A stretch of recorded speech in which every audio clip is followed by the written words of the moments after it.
aku encourage juga karena ini beasiswanya enak banget guys. Kayak kalian pasti nggak bakal em, kebayangin tiba-tiba gitu punya dibiayain, terus alhamdulillah dapat tabungan tambahan, dapat uang jajan tambahan di mana semuanya udah tercover dan kalian nggak usah mikir apapun itu untuk makan, untuk tinggal, hanya cuman belajar.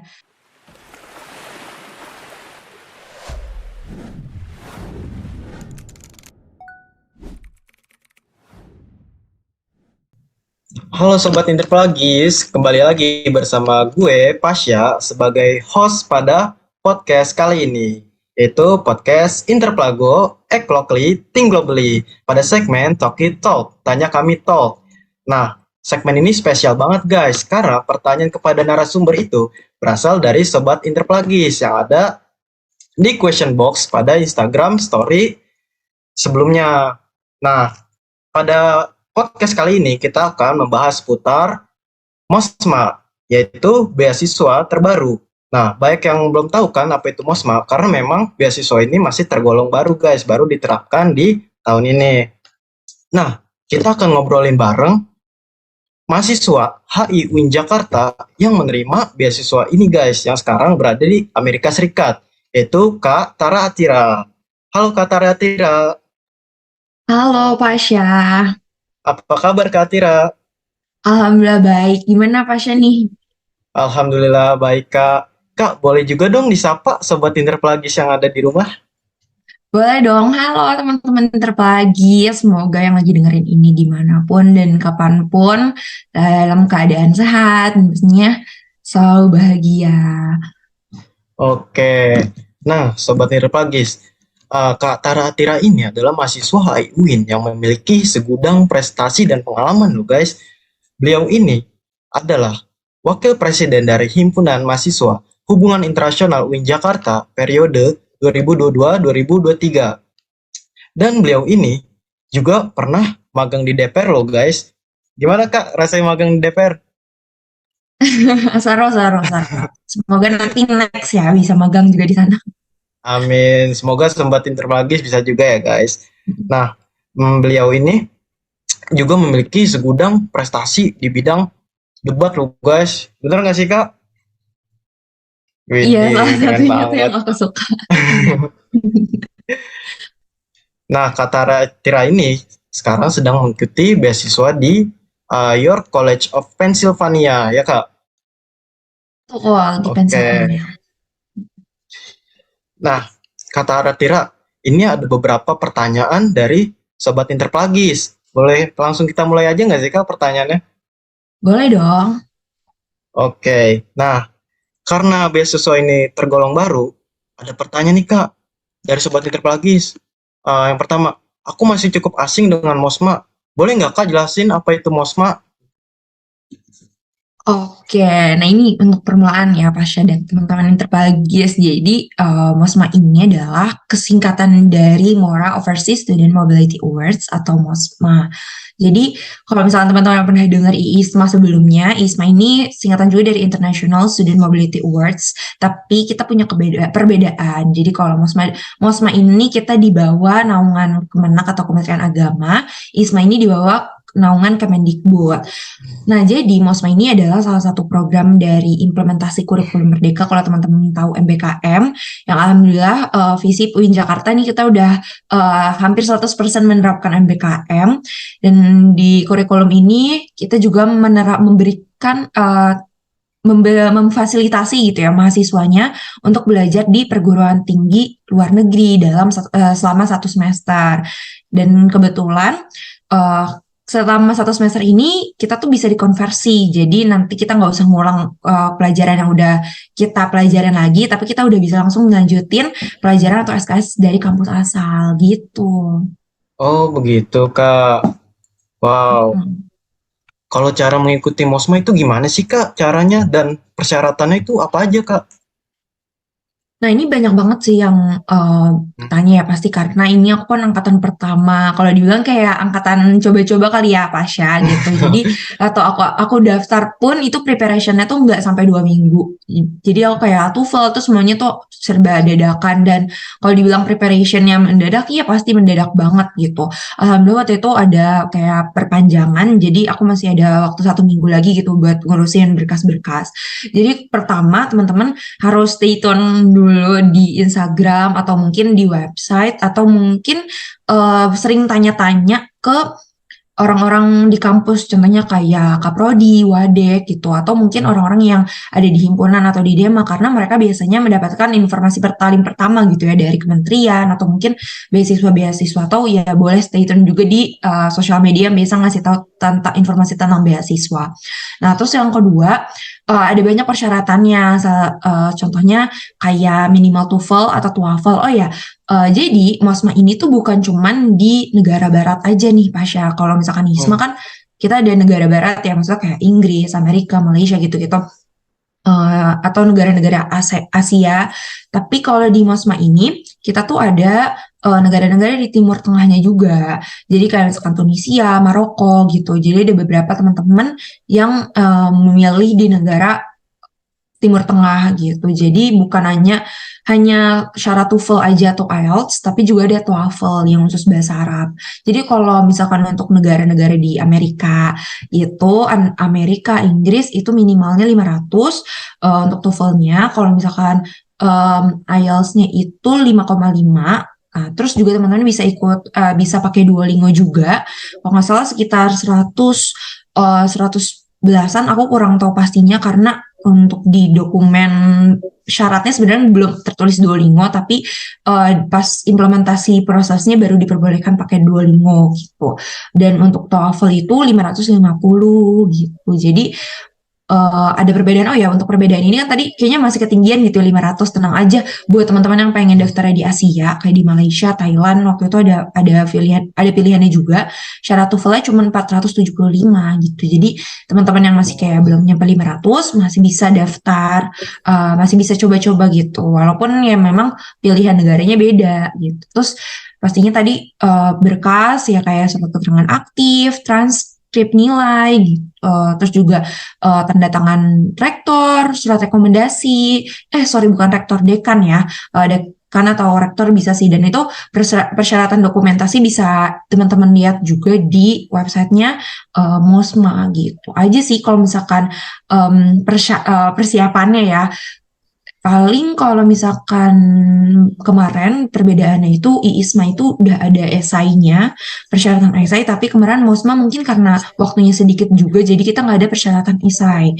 Kita cuma ada interview yang full Inggris, dimana itu udah ada beberapa orang yang mewawancarin kita dari akademisi, dari pihak kementerian, sama dari psikolog. Jadi kita diwawancari sama sekitar 2 sampai 3 orang gitu. Gitu aja sih, Asya. Oh gitu ya Kak. Jadi kalau di negara-negara yang bukan Arab, jadi TOEFL minimal 500 dan Mhm. IELTS 5,5 ya Kak? Iya, betul. Nah kalau di negara Arab tadi persyaratannya berbeda nggak Kak? Sama aja tapi TOEFL-nya 550. Jadi TOEFL kan kalau Inggris kan TOEFL, dia TOEFL. Ah, Jadi oh apa TOEFL. namanya? Ya ujian kompetensi bahasa Arab gitu. Sama aja sih, mereka juga interviewnya pakai bahasa Arab gitu. Kalau kita kan pakai bahasa Inggris, mereka tapi pakai bahasa Arab gitu. Oh jadi ada proses seleksinya juga ya Kak? Betul, betul, betul. Hmm. Nah, apa sih tantangan tersulit yang Kak Atira lalui saat proses apply MOSMA ini Kak?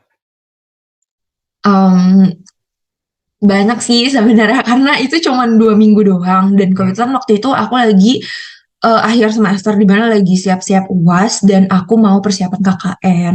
Jadi di 2 minggu itu benar-benar kayak belajar TOEFL tuh ngebut banget. Ya walaupun mungkin udah pernah ada basic belajar Inggris kan, tapi kayak gak semua orang siap untuk TOEFL gitu ya dengan waktu yang cepat gitu. Makanya waktu itu aku kayak harus banyak ngasah-ngasah TOEFL-nya, dan kita harus cari lembaga yang bisa langsung keluarin nilai TOEFL-nya gitu. Jujur aku waktu itu mau ngambil Duolingo, tapi aku pikir kayak kemampuan aku kayaknya belum bisa terasa dengan Duolingo, soal-soal Duolingo gitu kan. Kalau misalkan kamu tahu nih Pasha, bisa Hmm? cek juga gitu ya, kayak Duolingo ada beberapa kayak ada speakingnya juga gitu. Jadi walaupun ya sama-sama kompetensi bahasa Inggris, tapi em, susunan soalnya gitu tuh beda sama TOEFL, dan aku kayaknya belum siap gitu waktu itu sama susunan Duolingo. Jadi akhirnya carilah lembaga yang emang menyediakan sertifikat TOEFL tuh sehari jadi gitu, bukan jadi habis tes langsung keluar, karena biasanya TOEFL kan harus nunggu berapa hari atau berapa minggu dulu gitu baru keluar gitu gitu sih. Terus yang kedua juga, karena itu yang pertama tadi, terus yang kedua itu soal pemberkasan. Karena ini cuma 2 minggu, aku tuh harus bolak-balik ke kampus berkali-kali, kayak kita nggak tahu juga kan, ada banyak kebijakan-kebijakan yang berubah karena ini baru angkatan pertama. Jadi ada tuh yang susunan suratnya berubah lah, ada yang harusnya tanda tangannya cuma dekan doang, ada yang banyak yang kayak harus disesuaikan gitu. Terus juga aku waktu itu belum punya paspor, jadi kayak benar-benar harus cari-cari cara nih gimana caranya aku harus udah punya paspor dalam waktu 2 minggu, dan itu harus secepat mungkin. Kayak ini agak penyesalan aku juga sih, kayak aku udah punya kepikiran buat bikin paspor dari lama, tapi Hmm. buat teman-teman kayaknya ya walaupun kita belum punya rencana keluar negeri, ya udah bikin paspor aja. Nggak terlalu mahal kok guys kalau misalkan nggak buru-buru gitu ya. Nah aku karena kemarin aku buru-buru, jadi agak mahal gitu. Dan itu kan jadi ngeberatin ke kitanya juga gitu. Itu mungkin tantangan paling besarnya ya gitu, dan selama proses seleksi dan lain-lain gitu. Dan waktu aku ngirim berkas pun itu aku lagi nggak di rumah, kebetulan aku lagi di luar kota, jadi proses upload gitu-gitunya tuh benar-benar kurang maksimal. Jadi teman-teman yang besok-besok mau ikutan mosma harus lebih maksimal lagi gitu. Gitu sih. Oke, jadi salah satu tipsnya itu nyiapin paspor dari lama ya, Kak. Betul, itu Nah, paspor sama TOEFL sih, kayak teman-teman jangan nunggu-nunggu deh, kayak kalau udah bisa belajar TOEFL dari sekarang ya belajar aja gitu, nyicil-nyicil. tuh Sobat Interplagis. Nah, buat mengikuti Mosma ini bisa dimulai dari semester berapa sih, Kak? Dan minimal nilai itu berapa Kak yang harus kita capai buat mengikuti beasiswa ini? Iya, kalau kemarin karena aku di ganjil ya, jadi minimal itu semester 5 dan semester 5, maksimal semester 7. Tapi mungkin kalau misalkan nanti semester depan ada lagi, bisa dari semester 4. Bisa kemungkinan gitu ya, semester 4 gitu. Jadi buat teman-teman yang punya keinginan untuk daftar Mosma ya bisa dipersiapkan dari sekarang. Terus kalau misalkan buat IPK-nya kita ada minimalnya tuh 3,5. Jadi ya ini salah satu yang banyak teman-teman aku tuh jujur ya kayak gagal di tahap ini karena mereka nggak mempersiapkan IPK 3,5 ini. Dan ini sebenarnya jadi tips general buat kuliah juga nih, kayak Pasha dan teman-teman interlagis yang lagi dengerin gitu. Pas lagi semester-semester awal itu adalah semester yang paling mungkin gampang dapat nilai gitu ya, kayak dapat banyak banget teman aku yang IPK-nya 4 gitu pas semester 1 gitu, semester 2 gitu, karena masih masih bisa dapat IP tinggi. Nah, makanya pas semester awal mungkin maksimalin kuliahnya, karena IPK 3,5 itu benar-benar kepake banget sampai kita lulus kuliah, atau mungkin nanti pas dalam kuliah itu sendiri, karena banyak kegiatan-kegiatan yang mensyaratkan itu minimalnya 3,5 gitu. Jadi kalau misalkan minimal aja, aku juga kemarin mepet-mepet kok, nggak yang kayak 3,7, 3,5, nggak, kayak cuman 3 berapa gitu, tapi kan alhamdulillahnya bisa di atas 3,5 gitu. Gitu Pasha. Oke, jadi minimal IPK 3,5. Nah, Betul. eh, Kak, kalau pemilihan universitasnya itu kita bisa milih sendiri nggak sih, Kak? Dan jurusannya juga? Oke, em, bisa kalau dibilang bisa milih kampus sama jurusan, bisa kita pilih sendiri, tapi sayangnya karena aku baru angkatan pertama, eh, apa yang aku pilih kampusnya itu nggak sesuai sama yang aku dapat sekarang, sayang banget gitu. Tapi ada beberapa teman aku yang kayak mereka udah pilihnya di sini ataupun di negara mana atau di kampus mana, mereka tetap milih karena kebetulan aku kemarin milihnya di Australia dan aku nggak tahu mungkin Kemenak itu belum ada kerjasama atau kayak gimana. Maksudnya dengan kampus yang ada di Australia dan kebanyakan itu kerjasamanya di kampus yang ada di Amerika gitu. Jadi banyak teman-teman aku yang milih di Eropa juga, di Belanda, di Australia gitu. Di Malai juga malah diopernya malah ke Amerika semua gitu. Sebenarnya ada keuntungannya alhamdulillah gitu ya bisa dapat di sini. Tapi kurangnya karena aku sebelumnya nggak pernah nge-research kampus aku sekarang gitu. Terus buat jurusannya alhamdulillah rata-rata kalau jurusan sih masih pada jurusan yang dipilih ya. Dan kita tuh enaknya kita bisa linjur gitu. Jadi misalkan Pasha di HI. Baik. Tapi kayak kepo nih mau belajar apa gitu. Misalkan mau belajar sistem informasi atau mau belajar tentang ekonomi. Nah, di sininya di Mosmanya bisa pilih jurusan lain. Aku pun kayak gitu, kayak aku nggak ngambil HI lagi, bahkan nggak ada pelajaran yang HI-HI-nya gitu. Aku ngambil political science, ilmu politik dan government. Dan aku ngambil peminatannya juga tentang public relation sama project management, di mana itu kan harusnya anak ekonomi gitu. Jadi ya sebenarnya ada enaknya sih. Jadi kita nggak bosan belajar HI terus gitu. Gitu deh Pasha. Oh gitu Kak Tira, baik. Mm-mm. Eh, dan biayanya itu ada nggak sih Kak kalau mengikuti beasiswa ini? Hmm. Yap, kalau misalkan semua beasiswa pasti alhamdulillah kita udah tercover guys semuanya. Tapi ya paling kita ngeluarinnya kayak pertama biaya paspor itu nggak harus bikin sendiri. Makanya tadi aku bilang kayak lebih baik bikin dulu biaya paspor sama aku ngeluarin uang untuk suntik. Kayak suntik untuk persyaratan kesehatan. Oh, suntik Mautux waktu itu karena Amerika itu wajib untuk siapa yang mau datang ke Amerika untuk suntik Mautux gitu dan itu nggak dibayarin sama nggak di cover sama beasiswa tapi buat kayak cek kesehatan terus juga imunisasi itu di cover gitu cuman dua dua doang tuh itu kayak tes suntik Mautux sama paspor. Kalau selebihnya kayak visa, terus juga SIM card, terus apa lagi ya? Transport, misalkan kamu dari daerah gitu, misalkan dari daerah nggak dari Jakarta itu biayanya juga ditanggung sama beasiswa. Jadi alhamdulillah itu udah tercover kayak terima beres gitu, nggak ada yang di reimburse kalau buat aku.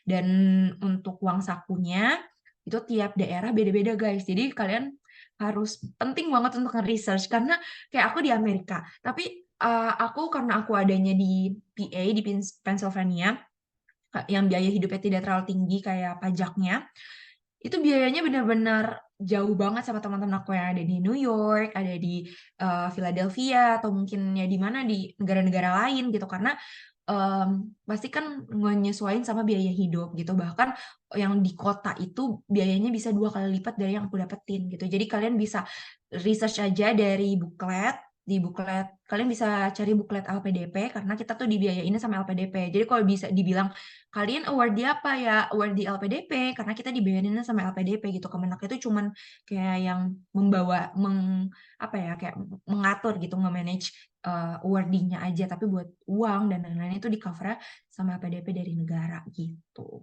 Tuh guys, jadi beasiswa ini dibiayai oleh negara juga ya guys. Nah, Betul. Kak, selama Kakak belajar di Your College of Pennsylvania kan berbeda jurusan gitu ya Kak. Mm-mm. Nah, Kakak merasa kesulitan nggak sih dalam beradaptasi tentang pembelajarannya gitu Kak? Karena kan berbeda kan pembelajaran di sini dan di sana. Pasti banyak banget guys kalau misalkan dibilang menyesuaikan gitu ya. Pertama awal karena aku nih baru pertama kali ada di kelas yang native, yang maksudnya mereka semuanya native gitu dan dari orang yang native juga nih si dosennya. Jadinya itu penyesuaian untuk kayak mereka kan ngomongnya agak cepet gitu. Terus juga kayak budaya-budaya belajarnya itu tuh yang bakal banyak banget yang bikin aku agak shock gitu pas awal-awal. Terus yang kedua juga karena aku kebanyakan juga ngambilnya bukan di HI ya, emang gak HI semua gitu.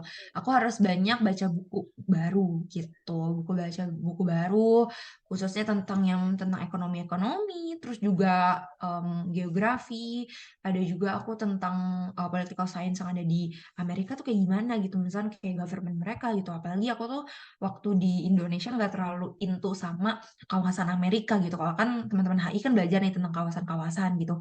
Nah, aku nggak terlalu baca banget tentang kawasan Amerika. Jadi pas nyampe sini, aku harus lebih banyak baca lagi dan banyak tanya sih ke profesornya gitu. Itu aja sih mungkin ya adaptasi sama pembelajarannya.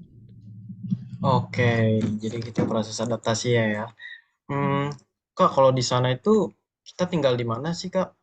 Apakah disediakan tempat tinggal dari beasiswanya atau gimana, Kak? Ya. Beda-beda ya pastinya, tapi kalau aku pribadi, aku sekarang lagi tinggal di dorm. Nah, jadi di York College ini alhamdulillahnya kita tuh kalau dibilang desa enggak, tapi ya kalau aku pribadi aku bilangnya sih desa ya, karena kalau Yes, Kak. kalau kita compare sama state atau kota-kota lain, ini York ini aku kan di York itu lumayan kayak kota tua karena York itu tuh punya sejarah kemerdekaan. Nah, di mana di sini lahannya masih banyak gitu. Karena di sini lahannya masih luas dan sepi, kampus aku ini menyediakan dorm atau asrama. Jadi asramanya itu lumayan banyak dan aku tinggal di Little Run Lodge, di mana ini juga udah disediain dari kampus. Tapi bedanya sama kampus-kampus lain, ada teman-teman aku yang harus nyari kosnya sendiri. Jadi mereka harus nyari apartemen, harus nyari asramanya sendiri gitu. Kalau aku udah disediain gitu. Oke, jadi disediakan ya, guys. Dan ada juga yang nyari sendiri ya, Kak. Betul, betul. Nah, terus kondisi pembelajaran atau pertemanannya gimana, Kak, di sana? Seru nggak sih, Kak? Pastinya seru banget lah, karena di sini tuh diversity banget. Aku tuh nggak berteman sama yang orang dari Amerikanya aja, tapi juga banyak orang-orang dari eh, benua-benua lain, dari Amerika Selatan, dari Afrika, dari India, China, banyak banget deh orang-orang Filipina juga banyak banget di sini.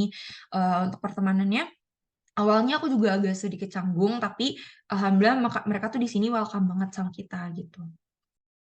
Wow, seru ya, guys. Jadi kayak kita nggak usah takut gitu tentang Betul. kondisi lingkungan sekitar karena orangnya juga baik-baik ya, Kak, di sana ternyata. Dan welcome banget Iya, ke kita. betul. Kayak kalau misalkan kayak mikirnya diskriminasi gitu kan kita mikir biasanya kayak gitu ya.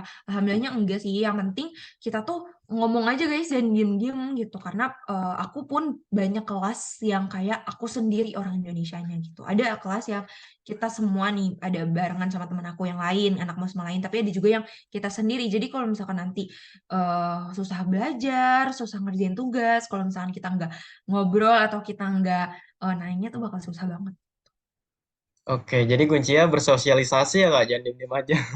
Betul, betul, betul, betul. Kak, motivasi Kakak mengikuti Mosma ini apa sih, Kak, sebelumnya gitu? Kenapa Kakak Hmm, mau mengikuti Mosma ini? hmm. Oke, ini sebenarnya agak deep ya, Masya, kalau nanyain tentang Ya. motivasi. Karena kalau misalnya tadi aku cerita, ini persiapan aja buru-buru banget gitu loh. Jadi Hmm. waktu awal dikasih link ini, aku tuh sebenarnya Hmm. agak kaget sama agak nggak pede gitu. Karena, aduh bisa nggak ya nyiapin cuma seminggu, atau awal kan cuma seminggu doang gitu ya. Nah, motivasi aku sebenarnya cuman simple sih kayak gini. Ini kan aku udah semester akhir. Aku mau ngambil segala kesempatan yang emang ada aja gitu. Aku coba untuk maksimalin em, masa kuliah aku gitu ya. Kalau misalnya nggak sekarang, kapan lagi? Dan aku pikir juga karena ini masih angkatan pertama, pasti kemungkinan untuk lolosnya makin banyak gitu. Beda sama angkatan-angkatan mungkin nanti kalau udah angkatan kedua, ketiga, keempat gitu. Dan aku ini udah kesempatan terakhir buat ikut Mosma ini. Jadi why not untuk coba dulu. Alhamdulillah walaupun coba-coba awalnya jadi dapat rezekinya juga gitu. Wow, alhamdulillah keterima ya, Kak. Kotanya banyak nggak sih kok kalau buat beasiswa ini, Kak, di UIN Jakarta ini? Aku nggak kurang tahu kalau misalkan di UIN itu kalau di UIN Jakarta itu sendiri ya, tapi kalau misalkan secara general itu sekitar ada 120 orang yang keterima dari seluruh UIN di Indonesia ya. gitu. Dan kemarin itu paling banyak itu di Amerika, karena di Amerika itu empat ada 4 kampus gitu yang keterima. Nah, tapi kalau misalkan yang dari Malaysia, terus Tunisia, Maroko itu juga mereka juga banyak gitu. Jadi persiapan aja guys, dari 120 orang, kuota 120 orang, semoga kalian the next awardee-nya. Amin ya, semoga sobat penonton Interplagi semuanya yang mengikuti beasiswa ini nanti ya bakal keterima juga seperti kata Ratira ini. Nah, soal persiapan nih Kak, ini menjadi pertanyaan yang paling banyak loh Kak ditanyain sama sobat Interplagis. Kayak pertanyaannya, sebagai maba, apa sih yang harus dipersiapkan untuk bisa mengikuti MOSMA dari jauh hari? Dan tips and tricks supaya lolos tesnya Kak, beserta metode belajar Kak Atira yang efektif untuk mengikuti beasiswa ini gimana Kak? Melihat tadi yang aku dengar Kak, dalam 2 minggu itu kan mepet banget ya Kak. Nah, belajarnya tuh gimana Kak? Bisa secepat itu gitu. Pertama dulu ya, Mm-mm. preparation dari maba dulu. Oke, kalau kita bilang tentang maba gitu ya, mungkin Pasha kan juga kemarin pernah jadi maba ya, gimana shock-shocknya dulu kuliah gitu, maksudnya penyesuaian sama belajar-belajar kuliahnya dulu gitu. Dari maba, kalian tuh harus apa ya, harus tahu dulu susunan atau rencana kalian tuh per tahunnya, per semester tuh mau apa. Karena menurut aku walaupun kita merasa kita itu linjur atau bukan linjur ya, kayak salah jurusan gitu. Tapi kalau misalkan kita udah punya planning tiap semester atau tiap tahun kita mau dapetin apa, itu bakal mempermudah kita banget. Bukan cuman aku doang, banyak teman-teman aku yang ngenerapin ini juga gitu. Jadi kita tuh waktu dari maba itu adalah waktu emas banget kita buat cari tahu apa yang kita suka gitu. Pertama, misalkan semester 1 Pasha gitu. Misalkan Pasha atau teman-teman Interplagi semester 1 gua mau masuk organisasi ini, gua mau ikut kegiatan ini gitu. Gua mau dapat IP 4 gitu. Jadi pas semester 1 udah kebayang, walaupun ya mungkin itu nggak bakal ke-achieve semuanya. Terus semester 2 gua mau jadi anggota tetap di organisasi ini. Ketiga, terus gue mau coba belajar TOEFL, gue mau belajar ini. Itu semester 3 apa, semester 4 apa, semester 5. Dan itu penting banget karena kenapa? Semua orang itu punya kemampuan dan kemauan yang beda-beda gitu. Pasti kita nggak bisa samain rencana kita masing-masing. Dan itu nggak perlu dikasih tahu ke siapa-siapa. Udah di dalam hati dan otak kita aja gitu. Kita maunya kayak gimana. Kayak misalkan Pasha maunya magangnya di semester 2 ya. It's okay gitu. Itu adalah persiapan yang dari maba yang menurut aku paling general. Bahkan beasiswa tuh aku juga naruhnya untuk persiapan beasiswa sebenarnya nggak apa ya, pas banget gitu pas aku di semester 6 gitu. Jadi sembari kita udah selesai magang, kan magang itu kan wajib ya kalau di HI-Win. Magang udah, terus juga eh, misalkan udah ada teman-teman yang sempro atau apa gitu, persiapan skripsi udah gitu, baru kita persiapan tentang beasiswanya gitu, dan itu bisa disiapin dari maba. Terus kalau tips and trick belajar, yang kedua kan ya tadi Pasha. Aku juga nggak tahu kalau misalkan ditanyain terus antik belajar secara general, tapi aku selalu punya prinsip untuk pertahanin nilai 3,5 itu, IPK 3,5. Karena aku juga dapat nasihat ini dari kakak-kakak yang sebelumnya gitu. Dengan kamu mempertahankan 3,5, walaupun IP kamu nih Pasha kayak turun-turun ya. Yang penting tuh kumulatif IPK-nya itu nggak di bawah 3,5, itu kamu udah aman banget, bener-bener aman. Walaupun 3,57, 3,50 pun itu udah aman banget insya Allah.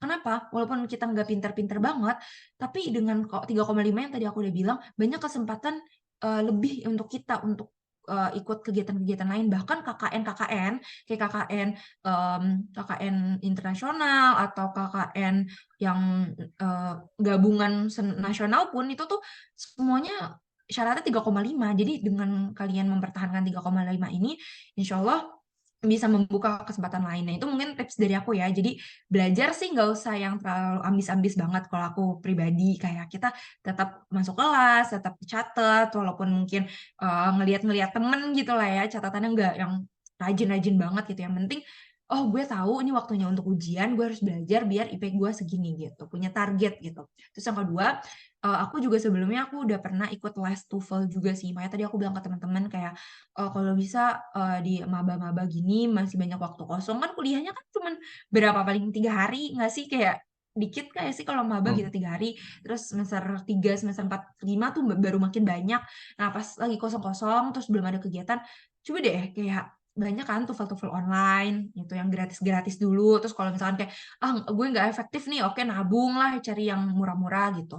Itu sih tips yang kedua. Terus yang tips yang ketiganya, mungkin cari tahu cara belajar kalian kayak gimana. Jadi kalau misalkan lu itu orangnya suka belajar dari banyak orang, suka ngedengerin, ya lu cari misalkan seminar, lu cari kegiatan offline yang emang itu bikin lu tambah ilmu gitu, tambah relasi. Tapi kalau misalkan lu tipe belajar yang kayak baca gitu-gitu atau serius, ya cari tipe belajar lu sendiri gitu. Jadi ya itu sebenarnya kayak apa yang kita tanam di hari-hari sebelumnya, insya Allah bakal kita petik gitu di waktu yang tepat gitu. Jadi ya kita nggak tahu kapan kita mau dapetin kesempatan itu kan. Jadi ya kapanpun dan dimanapun selagi kita masih ada kesempatan, ya kita harus nanam-nanam hal itu satu persatu. Nah, dari yang aku tangkep, tips and triknya yang pertama adalah pertahankan nilai IPK untuk selalu 3,5. Mm-mm. Yang kedua adalah kalau waktu luang kita cari tuval gratis atau kegiatan yang menambah ilmu kita ya, Kak. Betul. Nah, gitu. Yang ketiga, ikut seminar dan mencari metode belajar yang menurut kita efektif dan nyaman bagi diri kita sendiri. Mm-mm. Oke, baik Kak. Aku jadi tertarik banget loh Kak ini mengikuti beasiswa ini. Iya Melihat dong. dari di cover negara dan juga katanya seru banget pembelajaran di sana dan Mm-mm. teman-temannya. Aku jadi pengen ikut gitu. Pasti Sobat Interplagis juga pengen ikut kan? Jelas dong. Nah, Kak, Kakak ada ini nggak sih closing statement buat eh, Sobat Interplagis di rumah, Kak? Closing statementnya apa ya? Sebenarnya ini agak aku sebenarnya pengen encourage juga nih teman-teman Interplagis nih Pasha, kayak apalagi yang kalau lagi ngedengerin ini kalian udah kepikiran oh enak banget ya beasiswa gini-gini, bener-bener guys aku pengen encourage banget ya, ini pertama kali aku dapat beasiswa dan sebelumnya aku udah ketolak berkali-kali beasiswa dalam negeri, dan itu aku pikir jadi jawaban gitu. Jadi kalau misalkan teman-teman baru gagal sekali, 2 kali, 3 kali, it's okay. Karena dari kegagalan itu mungkin itu jadi belajar kita juga, mungkin administrasi kita kurang, terus pengalaman kita kurang. Jadi kita harus banyakin pengalamannya juga gitu. Jadi kalau misalkan teman-teman masih banyak kegagalan di awal-awal, itu nggak apa-apa banget. Makanya harus bilang ke diri sendiri nggak apa-apa. Karena aku pun mendapat beasiswa ini setelah aku menerima banyak kegagalan dan penolakan sebelum-sebelumnya gitu.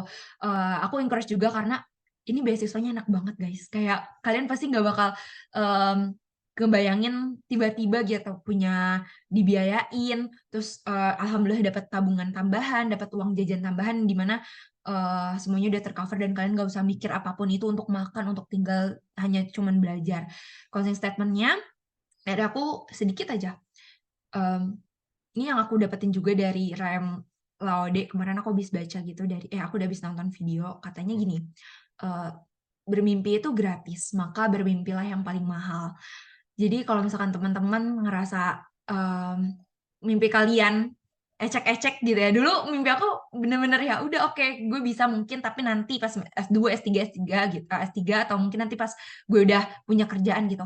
Ternyata ya mimpi kalian tuh dari yang kecil-kecil, yang dari kalian masih maba pun ya udah bermimpi aja dulu. Kalian punya wishlist aja dulu karena ya kita nggak tahu kapan itu bakal em, terjadi gitu. Udah gitu aja dari aku. Oke Kak, terima kasih atas closing statement ya. Nah, buat Mm-mm. Sobat Interplagis, stay tune di podcast Interplago karena pembahasan itu selalu menarik dengan narasumber yang spesial-spesial semua. Ya, terima kasih Kak Atira dan terima kasih Sobat Interplagis. Sampai ketemu di segmen selanjutnya. Dadah. Dadah, terima kasih.